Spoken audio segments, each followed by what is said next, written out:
Foxtel is slashing prices as FreeviewPlus finally launches. Smartphone explosion. Should you buy Apple or something else?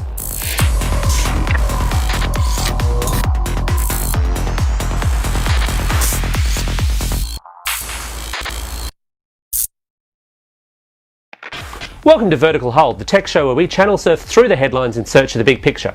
I'm Alex Kidman, and I'm joined by a man who's far too smart to get up early for damned iPhone launches. Adam Turner. Adam, what's happening in tech news? Australia's community television networks will definitely be taken off the air at the end of 2015, with Communications Minister Malcolm Turnbull confirming that they'll be moved across to the internet.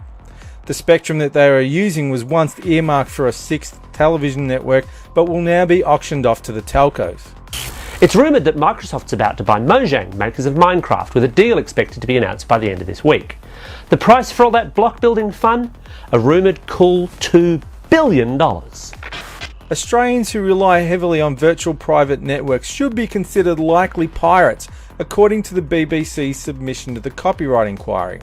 The BBC wants Australian internet service providers to treat heavy VPN users as suspicious in their hunt for illegal downloaders.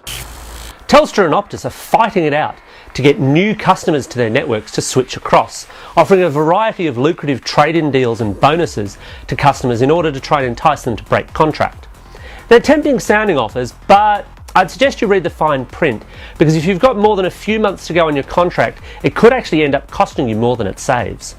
So Adam, there's a lot of movement in the entertainment industry, with Foxtel cutting prices and FreeviewPlus launching. What's the deal? Well, I think Foxtel cutting prices is a bit more exciting than FreeviewPlus launching, but I'll get to that in a second. I think I agree.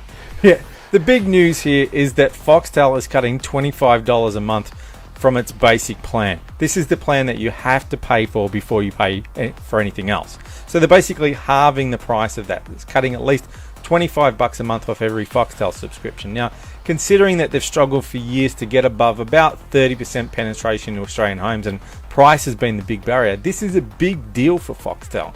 And it will be interesting to see whether it can actually help get it into more homes. It'll also be interesting to see if there's an on-flow effect from this, and next year maybe they drop the price of Foxtel Play for online subscription. Yeah, I mean, it's fascinating because it's only relatively recently that Foxtel's actually been profitable. And it makes you wonder, can they continue to be profitable when they're chucking $25 away a month from customers, if, in order to entice them?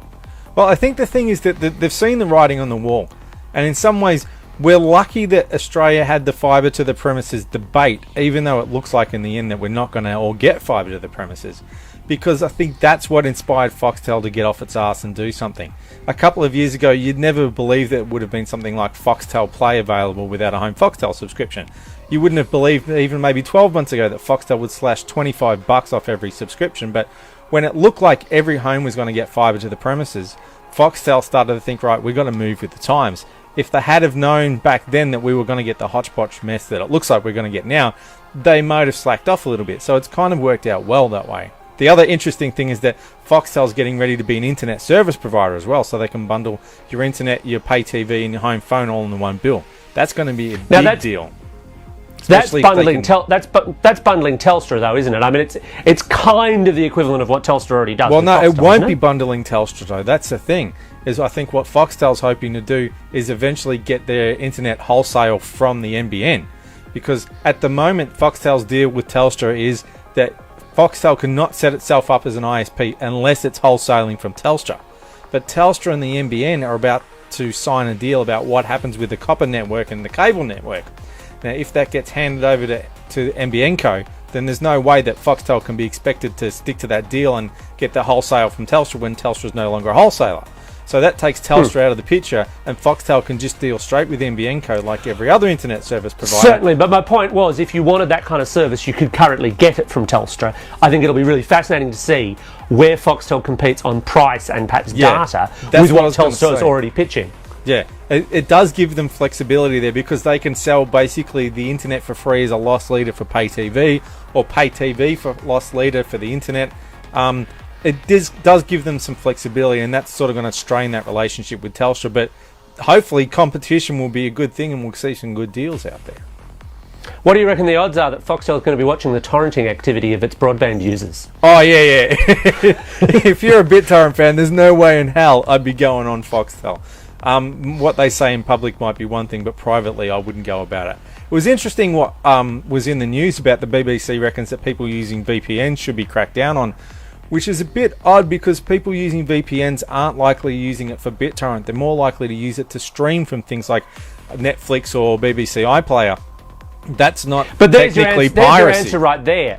There's your answer right there. iPlayer should only be free for people in the UK. That's not BitTorrent piracy, but it's still piracy. It's still illicitly accessing. They are blurring the lines, but it's still their content to deliver. I think they've got a certain point there. I think they're almost certainly wrong in a lot of cases because obviously there are hundreds, if not thousands, of legitimate uses for VPNs as well that could chew up huge chunks of data. Yeah, they'll never be able to block VPNs. That remains to be seen. Or they'll block too many legitimate business users. There's no way they could do it. But the BBC says if you're downloading too much for a VPN, that's basically one strike against your name and you look very suspicious. The other thing that's happened... Yeah, sorry. Well, I was going to say, speaking of things which seem a little disappointing, FreeviewPlus has launched. That, ladies and gentlemen, is how a segue is done. That was beautiful. Absolutely smooth. Yes, more of a whimper than a bang, really. One of the big surprises is that only Sony and LG made it to the list of FreeviewPlus certified devices. A lot of people were expecting Panasonic to be on there as well. Panasonic already has compatible TVs on the market. Panasonic's been closely involved with the development of FreeviewPlus in Australia. But those are HBB TV compatible TVs. They're not FreeviewPlus badge TVs, are they? Yeah, but Panasonic has been working closely with Freeview to get all this stuff to work. And Panasonic have been used as the reference devices to get it to work. And the reason why they're not on the certified list is less to do with whether or not the televisions are doing the job right, and more to do with the fact that Panasonic and Freeview couldn't strike a back-end deal on things like limiting fast-forward speeds on PVRs and stuff like that. And if you don't play by those rules, then Freeview won't let you play the game at all. So it's kind of frustrating for a lot of people out there. And then I tested a Panasonic television, and the results were not as great as you'd expect. And a few people in the industry said to me off the record that there's something not right there and they need to sort it out. But of course, when you take that up with Freeview, I think you just made that comment on the record there, sir. I didn't say who it was that told me, though. But then when you take that up with Freeview, they say, oh, well, that doesn't mean anything because you're not using a certified device. So there's only a handful of LG and Sony TVs which need to get a firmware update that are certified by Freeview, so it'll be interesting to see if they handle it any better than the Panasonic devices, but it's still going to be a long time. Freeview has this idea that 10% of Australian homes will have access to FreeviewPlus in 12 months' time. That's a bit crazy. Not that many people upgrade their TVs every year, and even if they do, they don't necessarily buy these handful of LG and Sony TVs, so I think it's going to be a slow burn for a long time. And when Nine's more interested in Streamco and the others are more interested in their other deals, you got to wonder how much effort they're going to put into FreeviewPlus when practically no one can watch it. So, Alex, you dragged yourself out of bed at the butt crack of dawn in order to see what Apple had on offer. Did you like what you see? The butt crack of dawn is not a pretty time. Not a pretty time. But that being said, yeah, look, there's some interesting stuff that Apple's announced. The brief run through, there's two new iPhones, the iPhone 6 and the iPhone 6 Plus, both of which have larger screens. That's the big sales feature, and Apple are kind of quietly ignoring that they used to rubbish the idea of big phones. But I think they've kind of realised that an awful lot of consumers were jumping on to Galaxy S5s and HTC One M8s and all sorts of other larger screen devices, and they probably did need to play in that space. The other thing that they announced in a hardware sense, which we won't actually see on store shelves until at least early next year, is their first wearable, the Apple Watch. Now, that to me is a bit more of a mixed bag. The user interface looks quite interesting and the design is really quite nice. But having said that, they've got three different variants on this thing. They've got the Apple Watch, they've got the Sports Apple Watch, and they've got the Apple Edition Apple Watch. And they've only announced pricing for one model at $349 US. Presumably that's the Apple Watch because the Edition one is like rose gold and very fancy. Yeah. So it's only going to go up from there, which means they are sitting at a price point that's at least $50 to $100 more than everyone else for a watch that by and large so far does the same things that everyone else does. We're still talking notifications. Yes, you can talk to it with Siri, but you can talk to an Android Wear watch with with Google Now and so on. Yeah. So it's still it's a similar kind of play. Now, Apple being Apple, yes, it's got that certain kind of Apple flair to it. As I said, I think it's a really nice looking device. And they may well be able to pull it off where others haven't in this kind of premium watch price space. That having been said, also they were kind of reticent, and even the stuff they've got out post keynote doesn't really talk about the battery life, which is always the killer with any smartwatch. That's going to suck, and it's going to really screw up the battery life on the iPhone as well, I reckon. It's anything like the other Bluetooth 4 devices I've seen, they really kill your battery.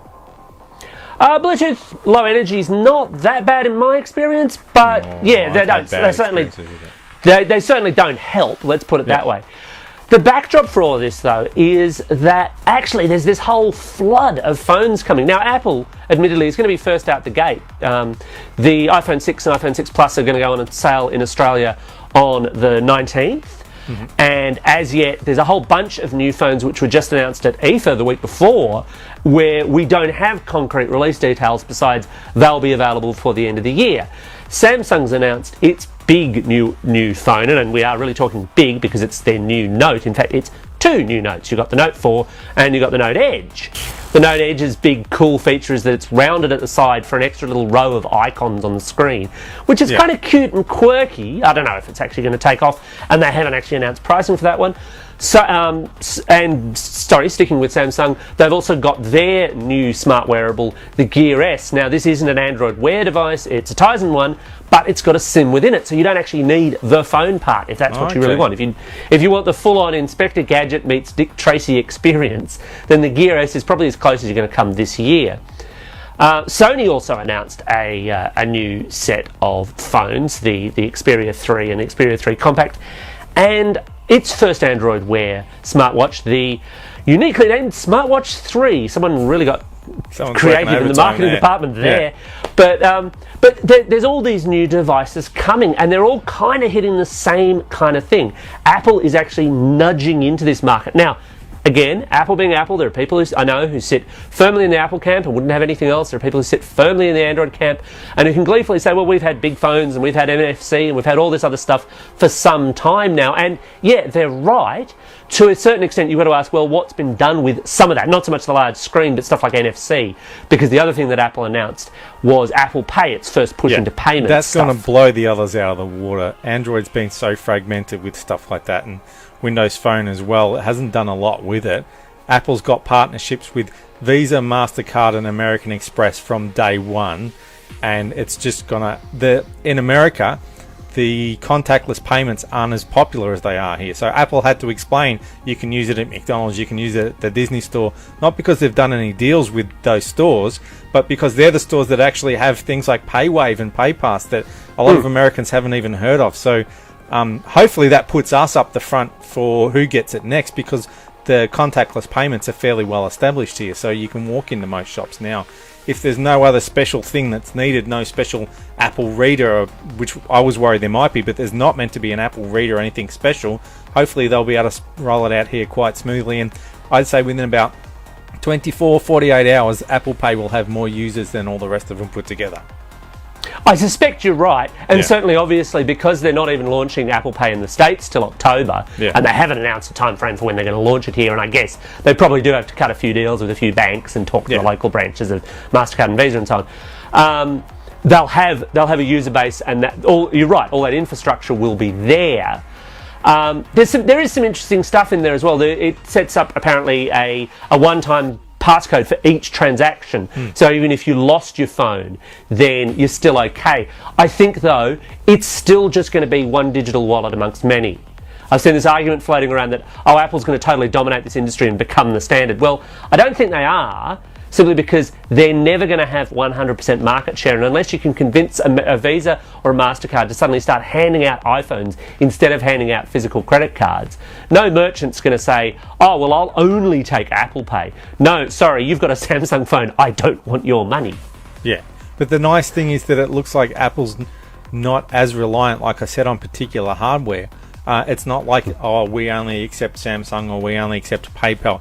Anywhere, it looks like anywhere that will accept something like PayPass or PayWave should work with Apple, but because they have so low penetration and awareness in the US, Apple will push Apple Pay as the de facto term, which means pay wave or pay pass. And so everywhere will say we are Apple Pay compatible. With what they really mean is we have pay pass and pay wave as well. But because they've made an early move there, it's going to get a lot of higher penetration, where here it'll just sort of blend in with everyone else. But it's not a specific Apple wallet that only works with Apple stuff. If it really works anywhere where I can take my Visa card, then it's going to do well, I reckon. Yeah, no, it's definitely a really good kind of kick up the bum for the payments industry. Yeah, having it's a massive shot in the arm, yeah. Your credit card never actually goes flat, so I don't anticipate that we won't be carrying credit cards for some time to come. Well, that about wraps it up for another episode of Vertical Hold, and I'm off to write a few more gadget stories while the early bird over here catches a well-deserved nap.